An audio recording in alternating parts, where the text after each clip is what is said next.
ദേഷ്യം വന്നാൽ എങ്ങനെയാണ് ശ്രീവിദ്യ റിയാക്ട് ചെയ്യാറുള്ളത്? ഫോൺ വെച്ചിട്ടങ്ങ് പോകും. പിന്നെ ഫസ്റ്റ് ഒരു വാട്സപ്പിൽ ബ്ലോക്ക് ചെയ്യും.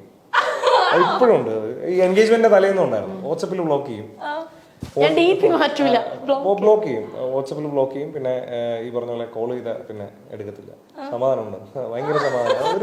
ആലോചിക്കും, ഒരു പ്രശ്നമില്ല, അങ്ങോട്ടും ഇങ്ങോട്ടും ബഹളം ഉണ്ടാക്കണ്ട. എന്റെ മിസ്ഡ് കോൾ അലേർട്ട് ഇതാണ്, ഓണാണ്. അപ്പൊ ഞാൻ നോക്കും എത്ര പ്രാവശ്യം തിരിച്ചു വിളിച്ചത്. ഇവരെന്തേലും അറിയാം, കട്ട് ചെയ്തിട്ട് ഒരിക്കൽ വിളിച്ചിട്ട് ഇവൻ പിന്നെ വിളിക്കൂല. ഞാൻ അങ്ങോട്ട് വിളിച്ചിട്ട് നീ എന്തുകൊണ്ട് വിളിച്ചില്ല?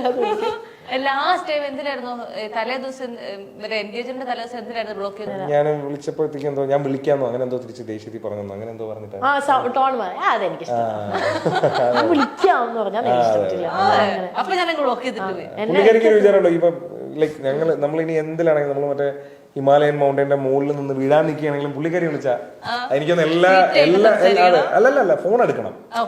എല്ലാ പെൺകുട്ടികൾക്കും ഉള്ളതെന്നാണ് എനിക്ക് തോന്നുന്നത്. ഇപ്പൊ എനിക്ക് എടുക്കണമെന്നില്ല, കട്ട് ചെയ്താൽ മതി.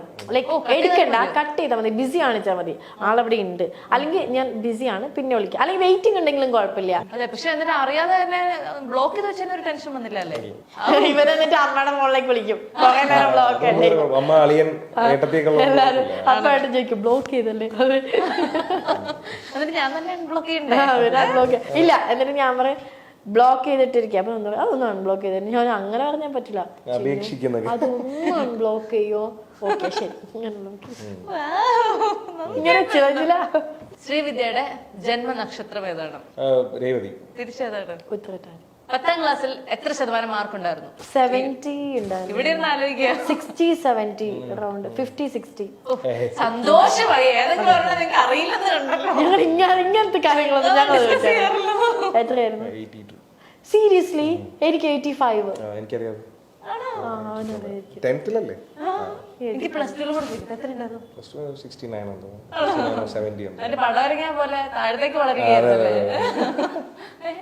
എനിക്ക് നല്ല മാർക്ക് ഉണ്ട് പ്ലസ് ടുവിനും. ഞാൻ നന്നായിട്ട് പഠിക്കുമായിരുന്നു, നല്ല ഉഴപ്പ എന്ന് വെച്ച് കഴിഞ്ഞാൽ എല്ലാ കുരുത്തക്കളുണ്ടായിരുന്നു, നല്ല മാർക്സ് ഉണ്ടായിരുന്നു, നന്നായിട്ട് പഠിക്കും. ഈ നന്ദൂര് മുന്നേ ശ്രീതയുടെ ബോയ് ഫ്രണ്ട് ആരായിരുന്നു? ഉണ്ടായിരുന്നല്ലോ. അതെ, അത് ഇങ്ങോട്ട് പറഞ്ഞിട്ടുണ്ടല്ലേ? പിന്നെ ആണോ?